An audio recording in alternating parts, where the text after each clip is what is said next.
अरे आप डीसी के पास चले गए, जाइए जहां जाना है चले जाइए। सिकंदर को जानते हैं ना अग्रवाल जी, हम आपको नहीं जानते हैं ना कभी मिले हैं, पेपर में नाम सुने हैं तब से मेरा पारा हिट है। आपसे हमारा कोई झगड़ा नहीं है।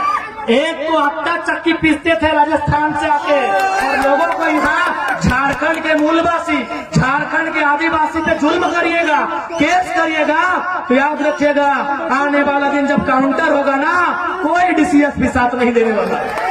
तरुण महतो रहे, चाहे नवीन महतो रहे, चाहे प्रेम माटी रहे, चाहे बेबी महतो रहे, चाहे अनीता टुड्डू रहे या सविता महतो रहे, अगर किसी को भी खरोच आया तो खरोच टाइगर जयराम महतो को आएगा। और यहाँ जा रही कारण क्या है, उनको मालूम है कि यहाँ हम लोग मजदूरों को, रैयतों को, जमीनदाताओं को सता नहीं पाएंगे, यहाँ ये लोग उल्टा पलटवार करेंगे। इसलिए आपकी जानकारी के लिए बंगाल से 8,000 कंपनी वापस जा रही है, बिहार में तो कंपनी जाती ही नहीं है। उनको मालूम है सबसे भोले, सबसे सीधे सरल झारखंड के लोग हैं। जमीन भी लीजिए, लाठी डंडा भी मारिए, इन लोग कुछ नहीं बोलेगा, इन लोग कुछ नहीं बोलेगा। सबसे सरल झारखंड के लोग हैं। अभी हाल फिलहाल हमने देखा हमारे सरायकेला इकाई की टीम, वो कहीं कोई फैक्ट्री में आंदोलन कर रही थी, धरना में बैठी थी, सुने कोई राजस्थान का मालिक है, कोई अग्रवाल जी करके हैं, डीसी के पास चला गया शिकायत करने के लिए। सुनिए, अरे इसी झारखंड में पंजाब के बहुत सारे लोग रहते हैं, सिख समाज के अनगिनत लोग रहते हैं, लेकिन आज तक उनसे हमारी कोई शिकायत नहीं हुई। क्यों मालूम है? न सिख समाज लंगर वाली प्रथा को मानता है, सिख समाज अपने पूंजी से लोगों का पेट भरने की प्रथा को मानता है। अरे अग्रवाल जी, अब आटा चक्की पीसते पीसते करोड़पति हो गए, तो हमको मालूम है आपका कैरेक्टर क्या है। इसी मिट्टी में हजारों की संख्या में सिख समुदाय के लोग रहते हैं, लेकिन किस कोई कहे कि कभी उनसे हमारा विवाद हुआ हो? हमारा विवाद किनसे होता है? उन पूंजीपतियों से होता है, उन दलालों से होता है जो झोला लेकर आए थे और आज चोरी करके, बेईमानी करके करोड़पति हो गए हैं। तो बताइए कहाँ गलत है? इसलिए मैं इस मंच के माध्यम से, चाहे अग्रवाल जी रहे, चाहे फल्ला जी रहे, डीसी केवल आपका नहीं है।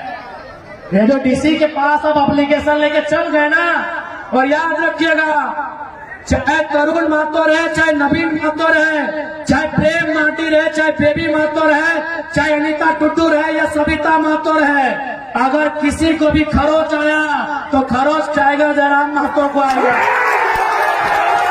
और याद रखिएगा, इस बार हम निर्मल दादा की तरह, सुनील दादा की तरह चिता बहुत बाद में जलाएंगे, पहले अपनी समस्याओं को जलाएंगे। अब हमारी समस्याएं सिस्टम से है, हमारी समस्याएं किसी संस्था से है या किसी व्यक्ति से है, मुझे नहीं मालूम। इस बार यदि किसी को खरोच आया, हम उनकी चिता पहले नहीं जलाएंगे। हम रोज तिल तिल के मर रहे हैं, हम रोज तिल तिल के मरते हैं। हम अपनी जमीन में भूखे मर रहे हैं, हम अपनी जमीन में बेरोजगारी का दंश झेल रहे हैं, हम अपनी जमीन में पलायन का दंश झेल रहे हैं। इसलिए सुन लीजिएगा साफ साफ, जो भी उद्योग के लोग हैं, पहला बात ये भी जान लीजिए कि हम उद्योग के खिलाफ नहीं है।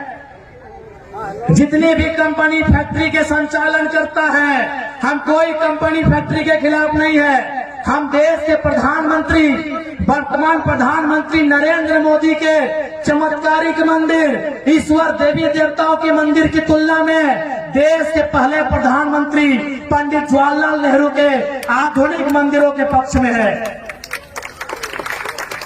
हम नरेंद्र मोदी जी के मंदिरों के पक्ष से कई ज्यादा देश के पहले प्रधानमंत्री पंडित जवाहरलाल नेहरू के आधुनिक मंदिरों के पक्ष में है। आधुनिक मंदिर यानी कल कारखाना, आधुनिक मंदिर यानी फैक्ट्रियां, आधुनिक मंदिर यानी डैम, आधुनिक मंदिर यानी रोजगार। हम उनके पक्ष में हैं, लेकिन सवाल है उस मंदिर को मैंने जमीन दिया है, अगर हम घंटी बजाने की भी नौकरी वहां नहीं मिलेगी तो सवाल तो होगा,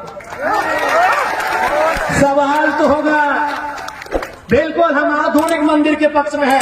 हम मोदी जी के उन धार्मिक देवी देवता आकाशीय चमत्कारिक चीजों से कई ज्यादा गुना हम पंडित नेहरू के आधुनिक मंदिर के पक्षधर हैं। उनका आधुनिक मंदिर का रास्ता रोजी रोजगार से होकर जाता है, गरीबों की पेट की भूख से होकर जाता है, इसलिए हम उनके पक्ष में हैं। लेकिन मेरा सवाल वही है, उस आधुनिक मंदिर को बचने के लिए, आधुनिक मंदिर यानी टाटा की फैक्ट्रियां, आधुनिक मंदिर यानी रियाडा जियाडा, आधुनिक मंदिर यानी ये तमाम फैक्ट्रियां, कंपनियां, ये डैम, ये कुचई का डैम, ये चांडिल का डैम, ये डिमना डैम, आधुनिक मंदिर यानी ये तमाम फैक्ट्रियां, ये छोटे बड़े मिल्स कारखाने।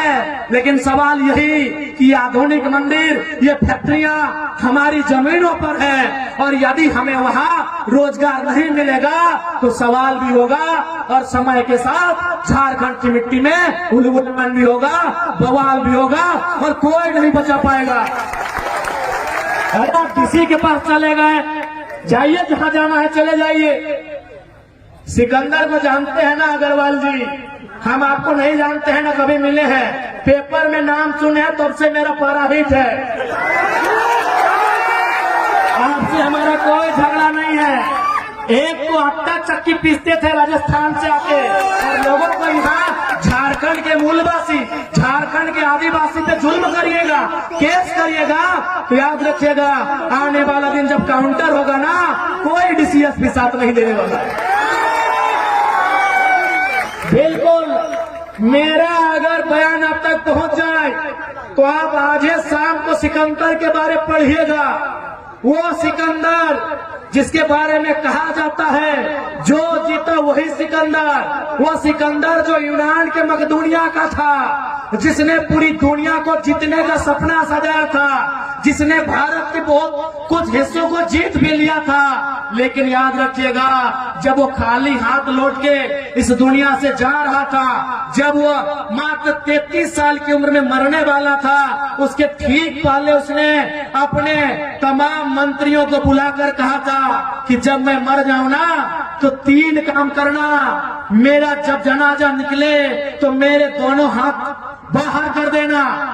तो उनके मंत्रियों ने पूछा कि महाराज दोनों हाथ बाहर करने का मतलब क्या है? बोला मेरे दोनों हाथ बाहर करना, मुट्ठी खुली करना, ताकि दुनिया को पता चलेगा कि दुनिया को जितने चला सिकंदर खाली हाथ लौट के जा रहा है। उसने दूसरा शर्त रखा था, सिकंदर ने दूसरा शर्त रखा था कि मुझे मेरे जनाजे को कंधा कोई अरा गहरा नहीं देगा, कोई मामूली आदमी मेरे जनाजे को कंधा नहीं देगा। मेरे जनाजे को कंधा मेरे प्रधानमंत्री, मेरे महामंत्री, मेरे सेना नायक देंगे। बोला सर इसका क्या मतलब है? नहीं, इसका मतलब है कि दुनिया के बड़े बड़े तीस मार खा, दुनिया के बड़े बड़े तुर्रम खा, दुनिया के बड़े बड़े सेना नायक सिकंदर की सेना में थे, तलवार लेकर भाला लेकर, फिर भी उसकी जान नहीं बचा पाए। तो डीसी देखते हैं कितना दिन बचाते हैं आपको, देखते हैं एसपी कितना दिन बचाते हैं आपको। और तीसरा, सिकंदर का तीसरा जो कहना था कि जब मेरा जनाजा गुजरे तो मैंने अपने जीवन काल में जितना भी कमाया है, उस समय सिक्का नहीं होता था, उस समय गांधी जी का नोट भी नहीं होता था, गांधी पैदे नहीं हुए थे तो उस समय सिक्का भी नहीं था, उस समय गांधी जी का नोट भी नहीं था। उस समय क्या होता था? ज्वेरात होते थे, ज्वेलरी होते थे, सोना चांदी यानी जेवर वगैरह होते थे, सोने चांदी के पन होते थे, बड़े बड़े सिक्के होते थे। तो सिकंदर ने कहा कि मेरे मरने के बाद 1 रुपया भी मेरा जो उत्तराधिकारी होगा मेरे मरने के बाद 1 रुपया भी मेरे उत्तराधिकारी को मत देना, बल्कि मेरे जनाजा के आगे बिछाते जाना और लोग उस पे चल के जाए, ताकि दुनिया को पता चले कि धान एक दिन धूल बन जाता है। अग्रवाल जी, आपके साथ साथ तमाम फैक्ट्री कंपनी चलाने वाले मालिक को कहेंगे कि धान एक दिन धूल बन जाता है। और कान्हा, ये डीसी एसपी बहुत छोटा होता है उनके प्रधानमंत्री लोग के सामने, उन लोग नहीं बचा पाया। इसलिए हमारी आपसे कोई व्यक्तिगत लड़ाई नहीं है। क्यों हमारी टीम आपके खिलाफ आंदोलन की, आपको भी मालूम है। आप समय पे पैसा नहीं देंगे, आप ओवर टाइम करवाएंगे, 10 मिनट लेट होने से तनख्वाह काटेंगे, तो क्या आपको हम चुमा लेंगे? क्या हम आपको चुमा लेंगे? आप अपने बारे में डीसी को कहा नहीं बताए कि आप कौन सा गलत काम करते हैं? आपने तो बता दिया जेल के अंदर लोग उद्योग को डिस्टर्ब कर रहे हैं। आपने बताया कि आप झारखंड सरकार ने जो रेट निर्धारण किया है, non skill, skill, semi skill, skill, क्या आप उनके आधार पर पेमेंट दे रहे हैं? क्या आप पीएफ तथा जो भी सुविधाएं मजदूरों को मिलनी चाहिए आप दे रहे हैं? ग्रेजुटी दे रहे हैं? जो भी मजदूरों को सुविधा मिलनी चाहिए क्या आप अपनी फैक्ट्रियों में दे रहे हैं? अगर नहीं दे रहे हैं तो कौन मुंह से डीसी के पास गए थे? कौन मुंह से डीसी के पास गए थे? आपको क्या लगता है आपके पास पैसा है तो डीसी आपका ही पक्ष सुनेंगे? तो हम भी इनके विधायक हैं, देखते हैं डीसी एक तरफा कैसे करते हैं, देखते हैं डीसी एक तरफा कैसे करते हैं। नहीं, आप पैसे वाले हैं, आपको लगा डीसी आपके जेब में है, मुंह उठा के चल गए, तो हम भी इनके मेंबर ऑफ लेजिस्लेटिव असेंबली हैं, देखते हैं डीसी एक तरफा कैसे करते हैं। याद रखिएगा, हम जनप्रतिनिधि हैं और डीसी कौन है? नौकरशाह है। नौकरशाह का मतलब क्या होता है? देखिए डीसी महोदय, हम आपके खिलाफ कोई ऐसा वचन नहीं कह रहे हैं, जो सिस्टम है दुनिया को बता रहे हैं। डीसी रहे चाहे एसपी रहे, वो नौकरशाह का पाठ होते हैं। आप जनता के सेवक हैं, हम जनप्रतिनिधि हैं, हम उनके प्रतिनिधि हैं, आप उनके सेवक हैं, हम उनके प्रतिनिधि हैं। प्रतिनिधि का मतलब क्या होता है मालूम है? नहीं मालूम है तो बता देते हैं। क्योंकि भारत एक लोकतांत्रिक देश है, यहाँ कानून बनाना होता है, यहाँ नियम बनाना होता है, यहाँ विधि बनाना होता है, और जनता डायरेक्ट विधि नहीं बना सकती है। क्योंकि जनता 1 अरब से ज्यादा है, तब ये निर्णय हुआ कि जनता 15 लाख में 20 लाख में एगो प्रतिनिधि चुनेगी, वही तो हम हैं। हम जनता के प्रतिनिधि हैं, हम उन्हीं की आवाज को, उन्हीं के मुद्दों को, उन्हीं की समस्याओं को विधानसभा में, लोकसभा में, राज्यसभा में लेकर जाते हैं। इसलिए जो भी उद्योग घराना ये सोच रहा है कि पदाधिकारी आपके जेब में है, ये गलत बात है। क्योंकि डीसी एसपी वो जनता के होते हैं, किसी